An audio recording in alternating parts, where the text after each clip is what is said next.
Hi, hello guys, welcome to our channel. இன்னைக்கு நம்ம சேனல்ல என்ன வீடியோ பார்க்க போறோம்னா ஆன்லைன்ல உலாவிட்டு இருக்க top 10 Gen Z term words related to relationship. அதை பத்தி தான் நம்ம வீடியோல பார்க்க போறோம். வாங்க நம்ம வீடியோக்குள்ள போலாம். நம்ம முதலாவதா பார்க்க போற Gen Z term situationship. ஆக்சுவலா situationshipனா என்னன்னா எப்படி சொல்றது? அந்த ஃப்ரெண்ட்ஷிப்க்கு மேல ஆனா லவ் இருக்கு. நீங்க கீழே நான் மேல. ஓ என்னடா பேசு. எப்படின்னா நம்ம எக்ஸாம்பிள் ஒரு பொண்ணுகிட்ட போய் நம்ம ப்ரொபோஸ் பண்ணிட்டோம் அப்படின்னா இந்த ஒரு ப்ரொபோஸ் பண்ணுறதுனால நல்ல ஒரு ஃப்ரெண்ட்ஷிப்போ இழந்துருமான்ற பயத்தில் நிறைய பேர் வந்து அதை இன்னும் மெயின்டைன் பண்ணுவாங்க. நல்ல விதமாக ஃப்ரெண்டாகவே இருக்கலாம், லவர்லாம் வேணாம், இருக்கிறதும் போயிடும் சொல்லிட்டு பயந்துட்டு நம்ம பாதுகாக்கிற ரிலேஷன்ஷிப் தான் வந்து சிச்சுவேஷன்ஷிப்னு சொல்லுவாங்க. ஏன் ஆக்சுவலாக அது வந்து எப்படி சொல்கிறது, கமிட் ஆக போகிறதுக்கு முன்னாடி இருக்க ஒரு சீசன் கூட சொல்லலாம். லைக் ஒருத்தரை பற்றி இன்னொருத்தவங்க நல்லா தெரிஞ்சுக்கிறது பிடிக்கும், பட் ஆனால் கமிட் ஆகலாமா வேணாமான்ற கன்ஃபியூஷனில் இருக்கிறதுக்கும் சுச்சுவேஷன்ஷிப். ரெண்டாவதாக பார்க்கக்கூடிய Gen Z term ஃப்ளெக்ஸ்டிங். ஃப்ளெக்ஸ்டிங் அப்படின்னா ஒருத்தங்கிட்ட வந்து நம்ம வந்து வழியிறது எப்படின்னா டெக்ஸ்ட் மூலயமா. எப்படின்னா நேராக சொல்ல முடியாது, சரி ஓகே ஏதோ ஒரு டெக்ஸ்ட் மூலியமா அப்படியே வந்து கொஞ்சம் சீனை போட்டு வழிவோம் அப்படின்னு சொல்லலாம். அன்பே டயானா அந்த மாதிரி தான். மை டியர் டயானா, டுமாரோ எத்தனை மணிக்கு நாம மவுஸ் பண்றது, சாரி லவ்ஸ் பண்றது. ஸோ அந்த மாதிரி போட்டு இது பண்ணுறது, அந்த டேர்ம் பேர் டெக்ஸ்டிங். டெக்ஸ்ட் மூலியமாக ஃப்ளட் பண்ணுறது. மூணாவதா நம்ம பார்க்கக்கூடிய Gen Z term கோஸ்டிங். கோஸ்டிங்னா என்னன்னா என்ன சொல்றது, உங்க மேல ஒரு பர்சன் ரொம்ப இன்ட்ரெஸ்டடா இருப்பாங்க, சரி ஓகே அப்படின்னு அவங்க பார்த்துட்டு இருப்போம், திடீர்னு பார்த்தா அவங்க காணாம போயிடுவாங்க. ஆமா, ஸோ அதுதான் வந்து கோஸ்டிங்.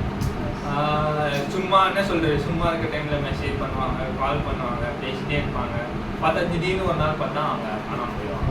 நீங்க வாட்ஸ்அப்ல பார்த்துட்டே இருக்கீங்கன்னா ஆன்லைனே காட்டாது, கடைசியில் அவங்க அன்இன்ஸ்டால் பண்ணிட்டாங்களா இல்லை ஃபோனே யூஸ் பண்ணலான்னு கூட உங்களுக்கு டவுட் வந்துடும். அந்த மாதிரி தான் இதை சொல்லுவாங்க. ஸோ இதுக்கு பேர் வந்து கோஸ்டிங். மேபி இன்ட்ரெஸ்ட் கூட அவங்க மேலே லூஸ் ஆகலாம், ஸோ அதனால கூட அவங்க கோஸ்ட் பண்ணலாம். ஸோ அந்த மாதிரி பண்ணுறவங்க பேர் வந்து கோஸ்டிங். நாலாவது நம்ம பார்க்கக்கூடிய Gen Z term ரிஸ். ரிஸ்னா வந்து என்ன சொல்றது, அந்த ஒரு அட்ராக்ஷன், ஒரு பர்சனை அட்ராக்ட் பண்ணி ரிலேஷன்ஷிப்பில் கொண்டுட்டு வர அந்த இது பேர் வந்து ரிஸ். லைக் எப்படி சொன்னோன்னா நார்மல் டேர்மில் நம்மளோட ஸ்ட்ரென்த்தை வந்து ஃப்ளெக்ஸ் பண்ணுறது. இப்போ எப்படி நான் வந்து பார்க்க மாசாக இருக்கேன், நான் கெத்தாக இருக்கேன் அப்படின்னு சொல்லிட்டு சீன் போட்டு அவன் ரிலேஷன்ஷிப்பில் கொண்டு வர்றது. ஆமா, என்கிட்ட இருக்க எதிரா உன்னைய ஹெவியா லைக் பண்ண வச்சுச்சு முத்து போன்ற எனது சிரிப்பா அல்லது முரட்டு தோல் உடம்பா? அஞ்சாவது நம்ம பார்க்க போகிற Gen Z term love bombing. Love bombing அப்படின்னா என்ன சொல்றது, ஒருத்தவங்க நம்மளை லவ் பண்றாங்க, ஆனா அவங்க வந்து எந்த ரேஞ்சுக்கு வேணாலும் போய் நம்மளை வந்து லவ் பண்ண வைக்கிறதுக்காக எடுக்கிற ஆக்ஷன்ஸ் தான் வந்து லவ் பாம்பிங். ஆமா, கையெழுத்துக்கிறது. ஆமா, நீ இல்லைன்னா நான் செத்துருவேன், கையெடுத்துப்பேன், கழுத்தெடுத்துப்பேன், தூக்கு போட்டுப்பேன். அதுதான். ஸோ அந்த மாதிரி இருக்க பர்சன்ஸ்க்கு பேர் வந்து, அந்த மாதிரி பண்ற ஆக்ஷனுக்கு பேரு ஆக்சுவலா அவங்கள பயமுறுத்துறவங்க அப்படின்னு சொல்லலாம். ஆமா. நம்ம ஆறாவதா பார்க்கக்கூடிய Gen Z term ஃப்ரிக்லிங். எஸ். அப்படின்னா என்ன? ஃப்ரிக்லிங்னா என்னன்னா எப்படி சொல்றது, தெளிவா சொல்லணும்னா கோடை காலத்தில் ஆரம்பித்த காதல் பனி காலத்தில் முடிந்துவிட்டது. அப்ப மழை காலம். ஆமா, அதுக்கப்புறம் திரும்பவும் சம்மர்ல வந்து திரும்பவும் இன்னொரு ரிலேஷன்ஷிப் ஸ்டார்ட் பண்றது. லைக் வந்து ஆன் அண்ட் ஆஃப். அப்போ சீசனல் ரிலேஷன்ஷிப்னு சொல்றீங்க. சீசனல். அது வந்து எப்படின்னா ஒரு டைம்ல வந்து நமக்கு ரிலேஷன்ஷிப் வேணும்னு தோணும், அதுக்கு அடுத்து கொஞ்ச நாள் போனதுக்கு அப்புறம் நமக்கு எதுக்கு ரிலேஷன்ஷிப்னு தோணும். ஸோ அந்த மாதிரி ஒரு பிஹேவியர், ஸோ அந்த மாதிரி ஒரு ஆக்ஷனை வந்து ஃப்ரிக்லிங். 6 மாசத்துக்கு ஒரு வாட்டி எப்படி நம்ம வானிலை எல்லாம் மாறுதோ அந்த மாதிரி மாறிட்டே இருக்கும். நம்ம ஏழாவதா பார்க்கக்கூடிய Gen Z term cushioning. Yes. அப்படின்னா குஷனிங் வந்து என்னன்னா, இப்போ வந்து நீங்க வந்து ஒரு ரிலேஷன்ஷிப்ல கமிட்டடா இருக்கீங்க, இன்கேஸ் உங்க ரிலேஷன்ஷிப் உடஞ்சி பிரேக்கப் ஆயிட்டா நீங்க சிங்கிளா இருப்பீங்களா? Correct. பட் ஆனா நீங்க அப்படி இருக்கக்கூடாதுன்னு சொல்லிட்டு இன்னொரு ரிலேஷன்ஷிப்காக பேஸ்மெண்ட் போடுறதுனா புருஷன். அப்போ அந்த ரிலேஷன்ஷிப் போயிடுச்சுன்னா உடனே இங்கே பில்டிங் ஏற்றிடுவாங்க. ஆமா. இன்கேஸ் சில பேர்லாம் யோசிச்சு பார்ப்பீங்க, என் கூட பிரேக்கப் பண்ணி 6 மாசம் தான் ஆச்சு, ஆனா நீ கமிட் ஆகி அதுக்குள்ள எப்படி 8 மாசம் ஆச்சு? ஸோ அந்த மாதிரி வர அந்த டவுட்ஸ் எல்லாத்துக்கும் காரணம் இந்த விஷயம். ஸோ வருமுன் காட்பது மேல் அப்படின்ற மாதிரி கரெக்டா? பட் ஆனா இது ரொம்ப ஒரு தவறான செயல். நாங்க அதை வந்து என்ன சொல்றது, ப்ரொமோட்டும் பண்ணல, எதுவுமே பண்ணல. So please don't take it as என்ன சொல்றது டிஸ்க்ளைமர் மாதிரி. நம்ம எட்டாக பார்க்கக்கூடிய ஜென்ஜிட்டும் பெஞ்சிங். பெஞ்சிங்னா என்னன்னா, நீலாம் ஒரு ஆளே இல்லை அப்படின்ற மாதிரி உங்களை ஒருத்தவங்க ட்ரீட் பண்ணுவாங்க. ஆனா உங்களுக்கு அவங்க மேல ஒரு லவ் அட்ராக்ஷன் இருக்கும். நீங்க அவங்களுக்காக என்ன வேணா பண்ணுவீங்க. ஸோ அவங்கள வந்து அவங்க சுத்தமா மதிக்கவே மாட்டாங்க. உங்களை வந்து ஒரு ஆப்ஷனா பார்ப்பாங்க.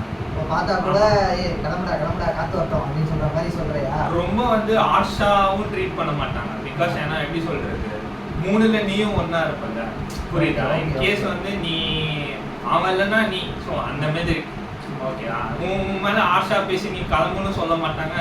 அட் த சேம் டைம் நீ தான் என் உயிர், என் கூட இருக்கணும்னு சொல்ல மாட்டாங்க. இருக்கட்டும் இருந்தா இருக்கட்டும் கூட அப்படியே. ஸோ அந்த மாதிரி ஒரு டேர்ம்ல வச்சு போறது தான் ஜென்சி. ரொம்ப தான் நான் பார்க்க போறேன் ஜென்சினா சிம்பிங். சிம்பிங்னா என்னன்னா, நமக்கு வந்து ஒரு பர்சன் மேல ரொம்ப இன்ட்ரெஸ்டடா இருக்கும். ஸோ அவங்களுக்காக என்ன வேணா பண்ணுவோம். பட் ஆனால் அவங்க நம்மளை மதிக்கவே மாட்டாங்க. சுத்தமாக மதிக்கவே மாட்டாங்க, கண்டுக்கவும் மாட்டாங்க. ஒருத்தவங்க மேலே நம்மளுக்கு இன்ட்ரெஸ்டே இல்லாதப்போ நம்மளே போயிட்டு சரி இறங்கி போய் எல்லாமே பண்ணுறாங்க. ரொம்ப பியாண்ட் த லிமிட் என்ன வேணா பண்ணுறது, பயங்கரமாக வழியுறது. ஸோ அந்த மாதிரி சொல்லி கரெக்ட் பண்ண ட்ரை பண்ணுறது. ஸோ அதெல்லாமே வந்து சிம்பிங் சொல்லுவாங்க. குரலுக்கு மட்டும் ஃபிசிக்கல் ஃபார்ம் இருந்ததுன்னா அதையே கிஸ் பண்ணலாம். ஆனால் குரலுக்கு தான் ஃபிசிக்கல் ஃபார்ம் இல்லையே, குரல் வளையத்துக்கு தான் இருக்கு. உன் கழுத்திலே வாழ்ந்து அங்கே செத்து போகணும் நிக்கி. 10ஆவதா பார்க்கக்கூடிய ஜென்ஜிட்டும் ஜாம்பிங். ஜாம்பிங்னா என்னன்னா, ஆல்ரெடி உங்களை கோஸ்டிங் பண்ணாங்க வந்து திடீர்னு கம்பேக் கொடுத்தாங்க. திரும்பவும் வந்து உங்க மேல அப்படியே இன்ட்ரெஸ்ட் இருக்க மாதிரி பழைய மாதிரி கேஷுவலா ஒரு பிட்டு போட்டா அது பேரு ஜாம்பிங். ரொம்ப நாளா காணாம போயிட்டு டக்குன்னு ஒருத்தவங்க வந்து நின்றாங்கன்னா எப்படி அப்படியே பதறிடுவோம்ல, அந்த மாதிரி அதானே ஜாம்பிங். இவ்வளவு நாள் எங்க இருந்தாங்கன்னு ஆள் அட்ரஸே தெரியாது. ஆன்லைன்ல ஒரு மெசேஜ் இருக்காது, ஒரு கால் இருக்காது, எதுவுமே இருக்காது. ஆனா திடீர்னு ஒரு நாள் வந்து நிற்பாங்க. ஸோ அதே மாதிரி ஆமா காணவில்லை போஸ்டர் மாதிரி அதே மாதிரி ஒரு பழைய இதோட வந்து நிற்பாங்க. ஸோ அது பேர் தான் வந்து jumping. Hope you like this video. Like பண்ணுங்க, ஷேர் பண்ணுங்க, சப்ஸ்கிரைப் பண்ணுங்க, கமெண்ட் பண்ணுங்க. உங்களுக்கு தெரிஞ்ச நிறைய ஜென்ஜி டேர்ம்ஸ் இருந்தால் கமெண்ட் பண்ணுங்க, மற்றவங்களுக்கு யூஸ்ஃபுல்லாக இருக்கும். ஸோ உங்களை நெக்ஸ்ட் வீடியோவில் நாங்கள் வந்து சந்திப்போம். Tata bye bye.